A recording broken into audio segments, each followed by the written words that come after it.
Hey there, faithful Christian. Hope you guys had a great weekend, a nice long 3-day weekend. You're all rested and ready to go.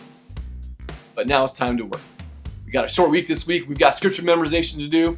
So once again, we're looking at people of the Bible. And this week, we've got two people. We're looking at Ruth and Naomi.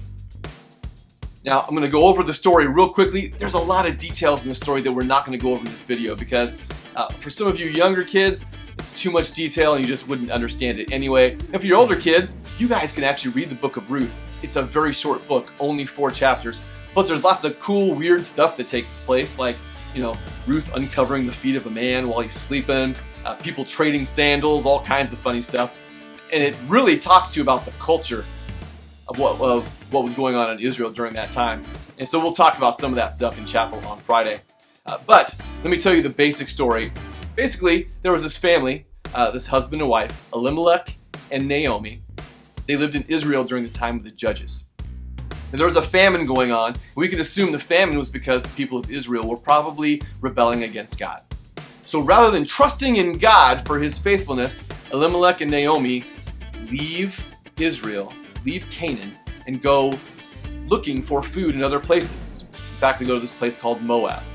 Now, this was wrong. They should not have done that. They should have had faith in God. God's blessing and his promise of his blessing was for the Israelites in Canaan, not for them elsewhere. So they kind of lost faith in God a little bit when they went away to go find food. Now, while they go up to this other land in Moab, they have 2 sons, and their 2 sons end up marrying 2 Moabite women. Now, again, Israelites were not supposed to do this either. The Moabites did not worship God. They worshiped idols, and they worshiped other things.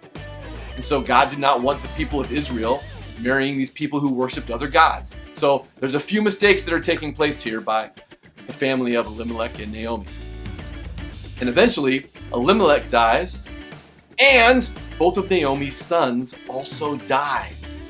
Now, remember, this is 3,000 years ago. Women did not have jobs in the way that women do today. They weren't able to work. They weren't able to provide for their families and things like that on their own. Family was very, very important. And if a woman was not married, then there was probably something wrong. In fact, they probably assumed that she sinned and that there was something wrong in her life. But she basically had to then live on the generosity of others.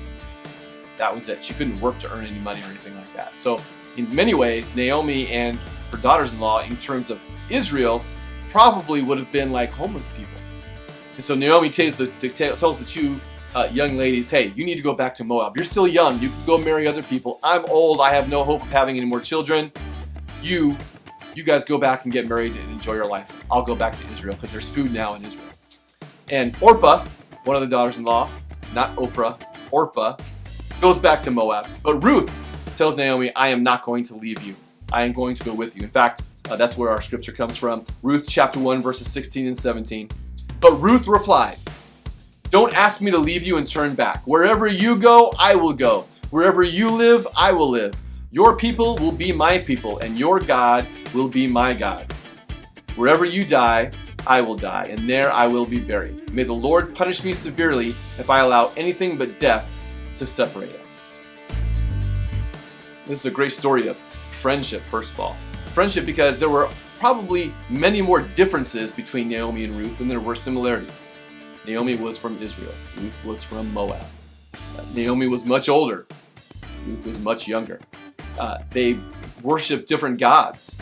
Naomi worshipped Yahweh, the one true God. Ruth probably worshipped many other gods. So there were a lot of differences. In fact, there were probably a lot of reasons for them not to get along. And yet, Ruth was not going to abandon her mother-in-law to a life of hardship. So Ruth went with Naomi back to Israel. Now, I'm not going to go through all the details of the story, but they're surviving by Ruth going and basically picking up the scraps off the ground when men go through the fields and get their crops. And through kind of what seems like a chance meeting, but is really God setting things up, Ruth ends up meeting Boaz, who happens to be what's called a kinsman redeemer.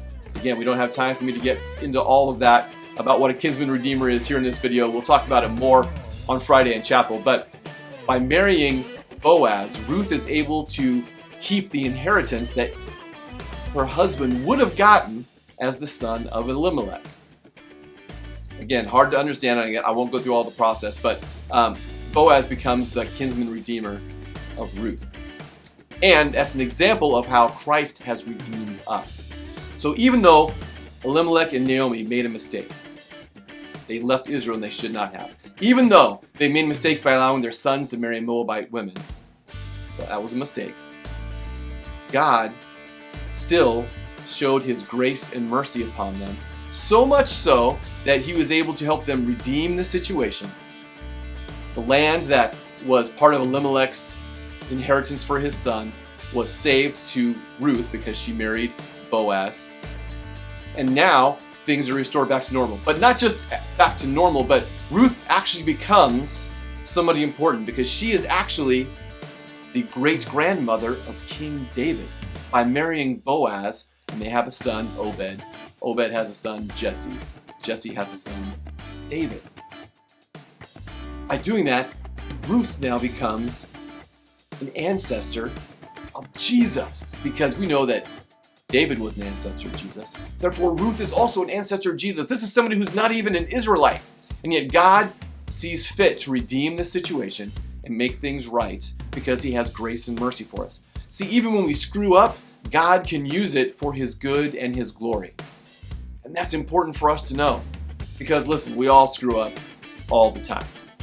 And so again, this relationship between Naomi and Ruth, it was a great relationship. Ruth chose to worship God rather than these idols, and God honored that. And God was able to redeem the situation, take something bad and turn it into something not just good, but great. And Ruth ends up being an ancestor of Jesus. That's just absolutely incredible. And she's not even an Israelite. So it also shows that God cares not just for the Israelites, he cares for all people as long as they come to him and worship him. So again, we'll talk about this more in chapel on Friday. There's all sorts of stuff we can talk about. But again, especially for your older kids, I'd say anything third grade and up, you guys should easily be able to read the book of Ruth. And there's all kinds of, like I said, weird kind of stories that kind of go along with that. It is a short book. You guys could probably read it in class pretty quickly, or for you older kids who have study hall, read it in study hall, or in your daily morning reading, feel free to read the book of Ruth. And again, there's lots of implications that we can take from that and apply to our lives. All right?